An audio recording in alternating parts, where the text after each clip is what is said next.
Hello friends, this is Amrish Swami classroom. आज के lecture में अपन पढ़ेंगे PMKMY। इसका फुल फॉर्म है प्रधानमंत्री किसान मानधन योजना। देखिए, 2019 में अपने प्राइम मिनिस्टर श्री नरेंद्र मोदी जी ने एक स्कीम लॉन्च की थी। उसका नाम था प्रधानमंत्री किसान मानधन योजना।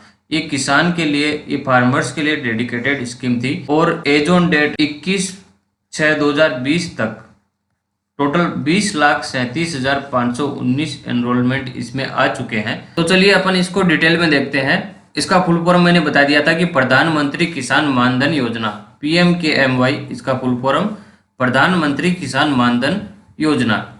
और इसका इनॉग्रेशन, जो शुरुआत थी, इसका शुभारंभ था, वो किसने किया? तो अपने प्राइम मिनिस्टर श्री नरेंद्र मोदी जी ने किया था। कब किया? तो यहाँ से अगर क्वेश्चन उठे कि प्रधानमंत्री किसान मानधन योजना कब आई, तो ये 12 सितंबर 2019 को ये प्रधानमंत्री किसान मानधन योजना आई।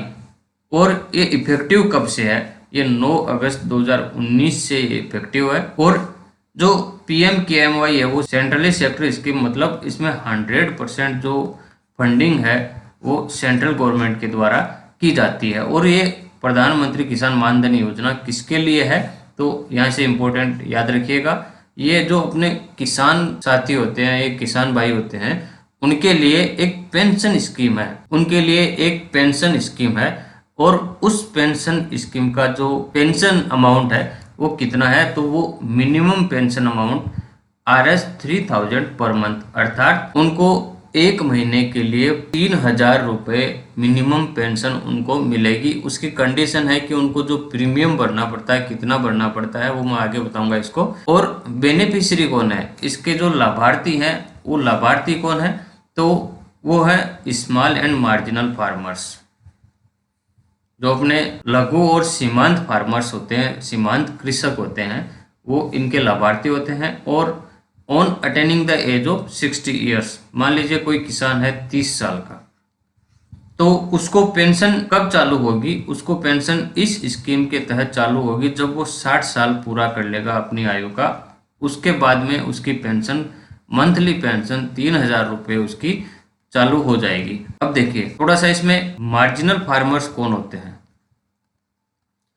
मार्जिनल फार्मर्स वो फार्मर्स होते हैं जिनके पास 1 हेक्टेयर से कम जमीन होती है। और स्मॉल फार्मर्स कौन से होते हैं? जिनके पास या तो 1 हेक्टेयर या फिर 2 हेक्टेयर से कम जमीन होती है। तो देख लीजिए, इसमें 5 कैटेगरी होती है टोटल फार्मर्स की। इसमें एक होती है सेमी मीडियम। सेमी मीडियम में क्या होता है? या तो उसके पास 2 हेक्टेयर होगी या 4 हेक्टेयर से कम होगी। और एक कैटेगरी होती है अपनी मीडियम की। मीडियम में या तो उसके पास 4 हेक्टेयर होगी या फिर 10 हेक्टेयर से कम होगी। और लार्ज फार्मर 5वीं कैटेगरी है, उसमें 10 हेक्टेयर या more than 10 hectare, more than 10 hectares. ये आप यहाँ से याद रखिएगा। इसमें AFO में क्वेश्चन यहाँ से पूछा जा सकता है कि स्मॉल फार्मर्स कौन से होते हैं? तो जिनके पास 1 हेक्टेयर या 2 हेक्टेयर से कम जमीन होती है।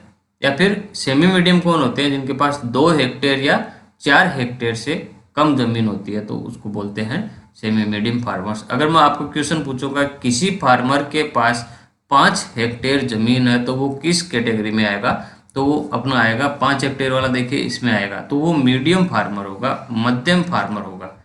तो जो अपनी प्रधानमंत्री किसान मानधन योजना है उसके लिए जो इलिजिबल बेनिफिशियरी हैं, लाभार्थी हैं, वो कौन कौन से फार्मर है? स्मॉल फार्मर है और मार्जिनल फार्मर है। अपन कह सकते हैं कि अगर किसी फार्मर के पास 2 हेक्टेयर से कम जमीन हो तो वो इस योजना को एनरोल कर सकता है, इस योजना में अपना एनरोलमेंट दे सकता है। और इसके लिए मिनिमम पेंशन कितनी थी? 3,000 रुपये पर मंथ। ये आप इसको ध्यान रखिएगा।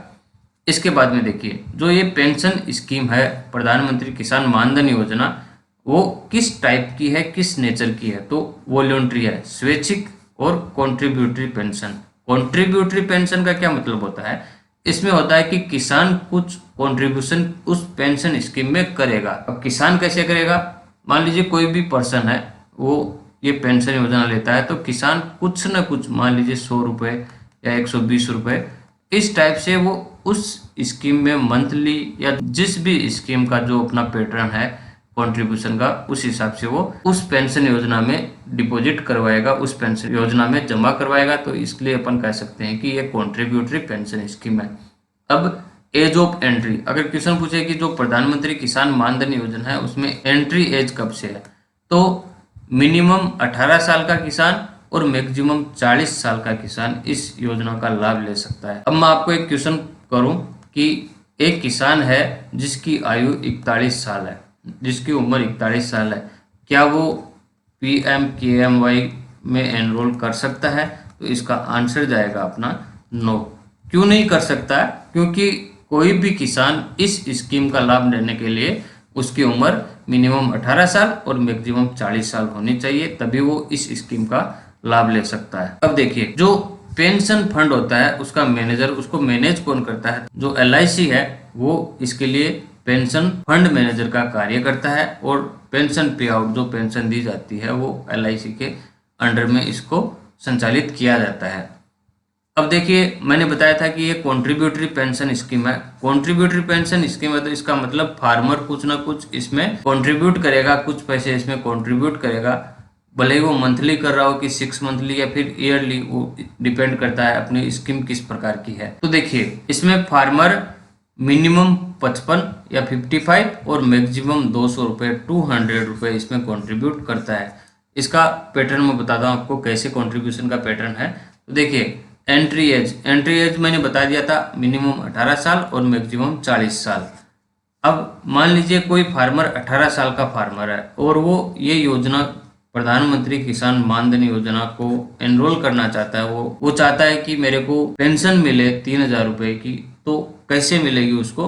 मान लीजिए वो 18 साल का है तो उसको 55 रुपये मंथली कंट्रीब्यूट करने पड़ेंगे। जो पेंशन अकाउंट खुलेगा उसमें 55 रुपीज़ मंथली उसको डिपॉजिट करने पड़ेंगे, और उसी प्रपोर्शन में, उसी रेशियो में सेंट्रल गवर्नमेंट क्या करती है, उसके खाते में डिपॉजिट करती है। मान लीजिए किसी किसान ने 55 रुपये डिपॉजिट किए तो सेंट्रल गवर्नमेंट भी 55 रुपये डिपॉजिट करेगी। तो टोटल कितना हो गया? 110 रुपये। 110 रुपये हो गए, तो मतलब उस मंथ के लिए टोटल कंट्रीब्यूशन है वो 110 रुपये उस फार्मर के लिए होता है जिसकी उम्र 18 साल थी। अब देखिए, एक आता है सुपर एन्युएशन एज। सुपर एन्युएशन एज क्या होती है, इसका मैं आपको थोड़ा सा बता देता हूँ। मान लीजिए कोई बैंक एम्प्लॉय है। अब बैंक एम्प्लॉय रिटायर कब होगा? वो 60 साल के बाद में, अर्थात जब वो 60 साल की उम्र में होगा, 60 साल उसकी उम्र हो जाएगी, तो वो क्या करेगा? उस सर्विस से रिटायर हो जाएगा।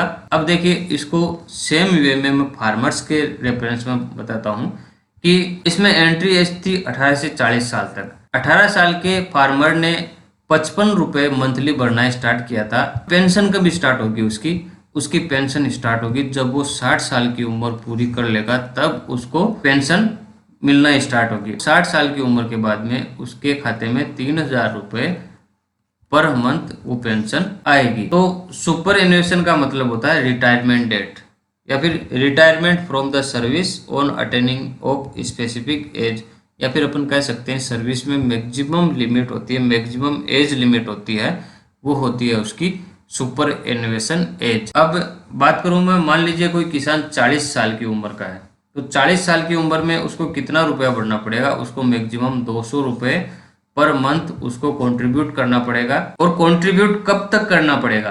देखिए, कंट्रीब्यूट करना पड़ेगा 60 साल की उम्र तक। आप कंफ्यूज मत होइएगा कि इसमें एंट्री एज 18 से 40 साल तक है। इसका मतलब क्या होता है एंट्री एज का? एंट्री एज का मतलब होता है कि वो भले ही 18 साल का हो, भले ही 30 साल का हो, या फिर भले ही 40 साल का हो, इस जो अपनी प्रधानमंत्री किसान मानधन योजना है उसमें वो अप्लाई कर सकता है। और वो जो कंट्रीब्यूशन, मंथली कंट्रीब्यूशन है, वो मंथली कंट्रीब्यूशन कब तक करेगा? वो 60 साल की उम्र जब तक उसकी पूरी नहीं हो जाती तब तक वो मंथली कंट्रीब्यूशन उसको डालना पड़ेगा। ऐसा नहीं है कि 40 साल की उम्र हुई और उसके बाद में उसका जो कंट्रीब्यूशन है वो बंद हो जाएगा, बंद नहीं होगा। वो जो कॉन्सेप्ट है एंट्री एज का वो है कि 40 साल की उम्र का भी कोई व्यक्ति इस योजना का लाभ ले सकता है, पर उसको 60 साल तक भरना पड़ेगा। देखिए, अगर वो 18 साल की उम्र में 55 रुपये प्रति महीना भरता है तो उसको 60 वर्ष तक 55 रुपये प्रति महीना भरना पड़ेगा। अगर वो 40 साल की उम्र में ये योजना लेता है तो उसको 200 रुपये पर महीना, कब तक? 60 वर्ष की उम्र होने तक उसको 200 रुपये पर महीना भरना ही भरना पड़ेगा। ये इसका कॉन्सेप्ट है। और इसमें एक कॉन्सेप्ट मैंने बता दिया कि जितना फार्मर कंट्रीब्यूट करता है उसका उतना ही अमाउंट सेंट्रल गवर्नमेंट भी कंट्रीब्यूट करेगी, और उसका जो मंथली कंट्रीब्यूशन होगा वो जस्ट डबल हो जाएगा। अगर कोई फार्मर 1 रुपया करता है तो गवर्नमेंट भी 1 रुपया करेगी, तो ये 2 रुपया हो जाता है। ये हाइपोथेटिकल एग्जांपल मैंने आपको बता दिया है। इसके बाद में बजट अलोकेशन की बात करते हैं कि प्रधानमंत्री किसान मानधन योजना है, उसमें बजट कितना अलोकेट किया गया है। तो 2019-20 में जो बजटेड एस्टिमेट है उसमें 900 करोड़ रुपए इस योजना के लिए अलोकेट किए गए थे, पर रिवाइज्ड जो डाटा है वो है 200 करोड़ रुपए।